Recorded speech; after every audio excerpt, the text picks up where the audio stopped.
Okay, I want to review the George A. Romero's Dead Trilogy, which consists of Night of the Living Dead, Dawn of the Dead, and Day of the Dead.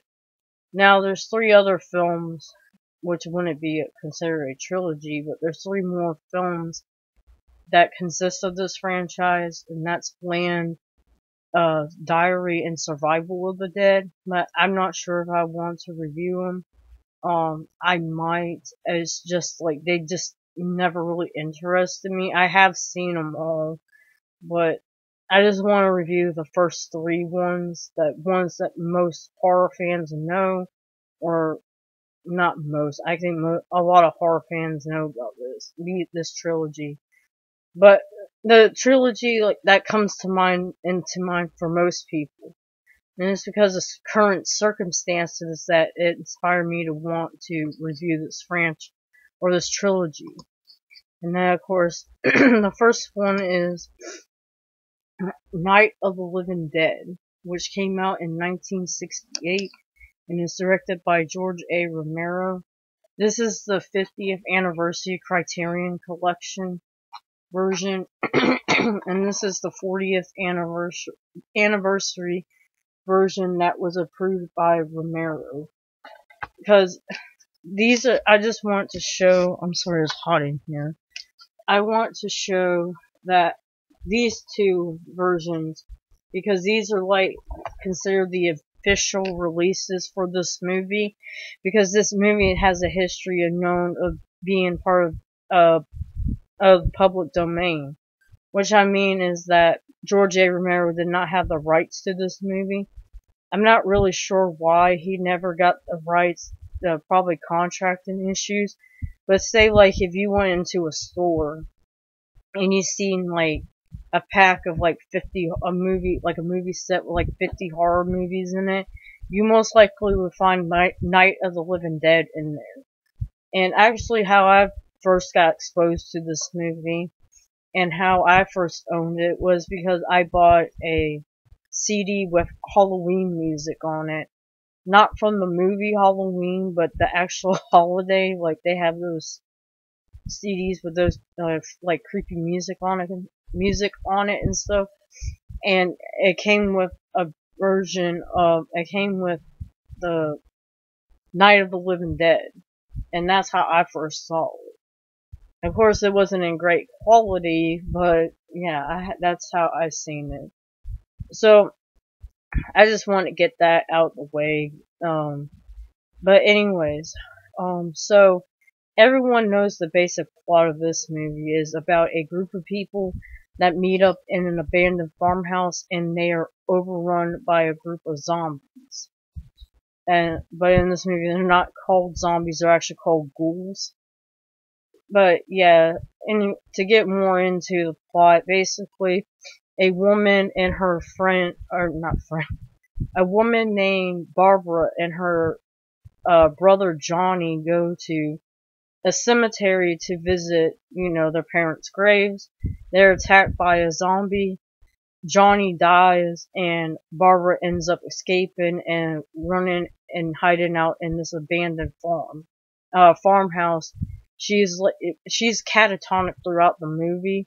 She don't really do much, and then Ben, another character named Ben, shows up to the house, which is this black guy.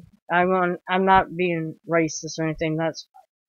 He has a significant part in the movie because of his race. And then there is a couple and their young daughter that comes, and then a young couple that comes to the house. So yeah, that's the basic plot of this movie. Like I was saying before, like the reason why I mentioned Ben's race is because it actually does play kind of a big part in this movie. Not really in the movie, but like surrounding the movie, because this movie was made in 1968, and this was the height during the civil rights movement, and having a black male lead, especially in a movie, well, not especially a movie, a black male lead in a movie was unheard of, and I believe this was the first, not, I don't know about film, but horror film that had a black lead in it. And it is like a very significant part of horror history because of that reason. And there's a documentary on Shudder called Horror Noir, which examines the roles that black people have played in horror movies throughout the years or decades. And Night of the Living Dead, they said, was like a major turning point for this because there was actually a black male lead for the first time in a horror movie. And another thing too about this movie is the concept of zombies. I was thinking about it because 2 years ago they wrote a post about this. A website wrote a post about this movie.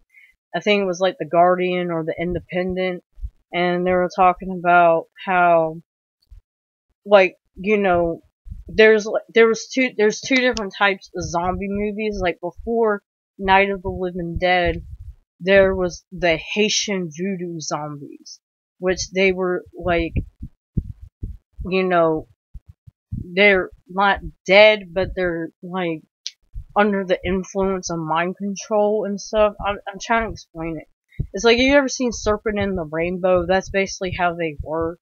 And that movie, like, in those type of movies, like, I Walked with a Zombie, and, you know, White Zombie, like, they were under voodoo and they were controlled by a master. And then with when this movie came out, it was a turning point because this was the first time you actually seen the zombies we see nowadays, which is the undead coming back to eat and consume human flesh. And that was not heard of until this movie. So it's just crazy that the concept of the zombies that we know of nowadays only happened 50 years, or now 52 years ago. And that wasn't that long ago. Like, you know, like werewolves and ghosts and vampires, like, they have a history, like a deep history to them that went on for hundreds of thousands, you know, millions of years, or thousands of years. There's like deep lore to them. Yes, they do change. The lore does change with certain movies. For example, like the Wolfman, like there was already a pre-existing knowledge of like, or a pre-existing folklore for werewolves, but sorry, I'm trying to gather my thoughts. But the ways that we know, like, to destroy werewolves was actually invented in the 1941 movie, The Wolfman.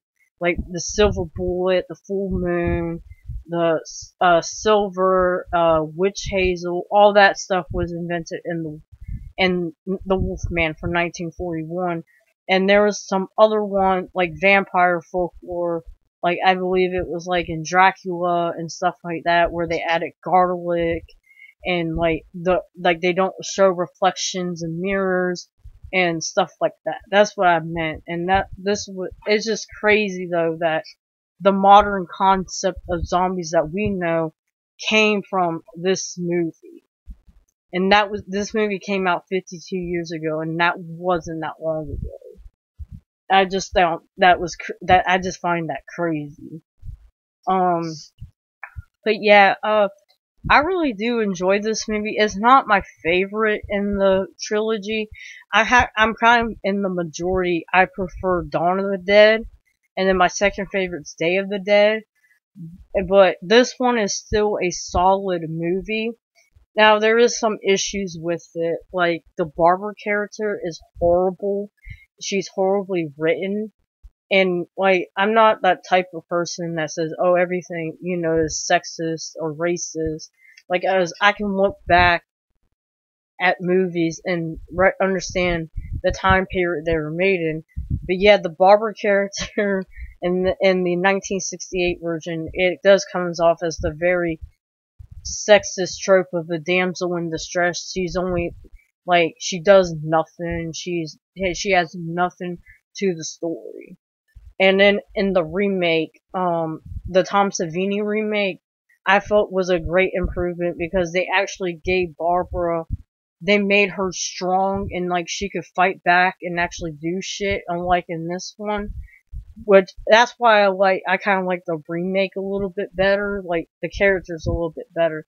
The strongest character in this movie to me is Ben, and I think he was originally was supposed to be for a white person, but when Dwayne Jones came in to audition, Romero liked him, so that's why he was chosen.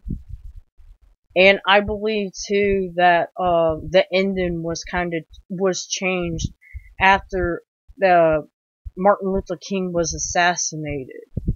I believe that Romero said that he changed the ending to have been this movie's been out for 52 years, so that took for Ben to die because of what happened to Martin Luther King Jr.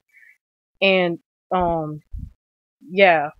But I felt Ben is the strongest character. He's my favorite character in the movie. He's, he's has his head on his shoulders. He's very intelligent. He's, he's very persistent about how he wants things to get done. And then the character of Harry that comes in, they have a clash with each other. And I guess you can make, assumptions about race relations and stuff. But yeah, I think everyone did a pretty good job in the roles, but I think Dwayne Jones as Ben was the strongest character. This I'm sorry, I don't know why I'm stumping. But anyways, there's like a lot of great imagery from this movie too. There's like the very famous scene when the little girl like reanimates into a zombie and she comes back and kills her mom and her dad. Like that scene I heard was very controversial back in the day because I think it was rare to see a kid kill an adult in a movie back then, especially their parent.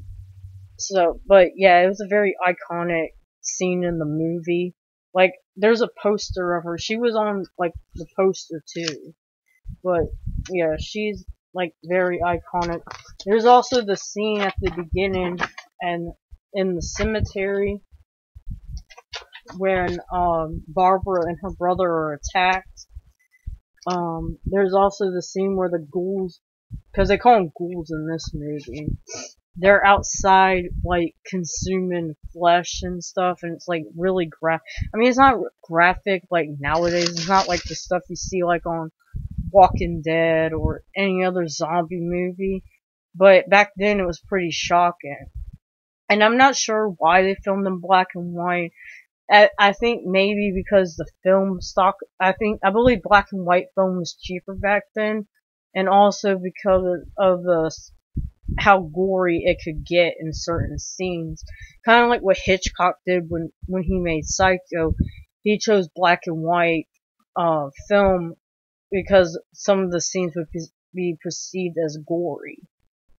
And yeah, because I know a lot of younger people probably don't know that black or color film did exist in the 60s. It existed since like the 1930s. So yeah, it's not. This was actually kind of rare that a movie went black and white in the 60s. But yeah, I really enjoyed the movie. Like I said, it's a low budget movie from the 60s, so it probably won't hold up as well nowadays to some people, but it's really good. It's a really good movie in my opinion. Also, I forgot to mention, like, the war. Like, in this movie, like I said, they don't call them zombies, they call them ghouls. And from, like, what you gather from, like, the news station is that these things were reanimated, these people were reanimated from, like, there was like radiation coming from a planet, and that's what turns him into that. So it kind of has like a sci-fi angle to it. I forgot what planet it was exactly, because I'm going off of memory. But yeah, like I said, it's a great movie. It's considered a classic in the horror genre. Like I said, there's a lot of great imagery in it, like the scene at the cemetery, the girl, that kills her mom, the images of the zombies trying to break into the house, and they're outside consuming people and stuff. And the ending too, I forgot to mention, is like very like shocking, like because like I said, Ben dies in the movie, and he was like my favorite character, so that pissed me off. But it is like very reminiscent of like footage from like the civil rights movement, like how they treat Ben after he's dead. So it's like, yeah, it's a great movie. Either way, like it's a good to see how the modern zombie, how it started, where it came from. And it was also a good social commentary on race and race relations in the U.S. and stuff like that. And it's nice to see that this was like one of the first horror movies to have a black lead in the role. I'm sorry that I stumbled over my words a little bit, but anyways, that's my review.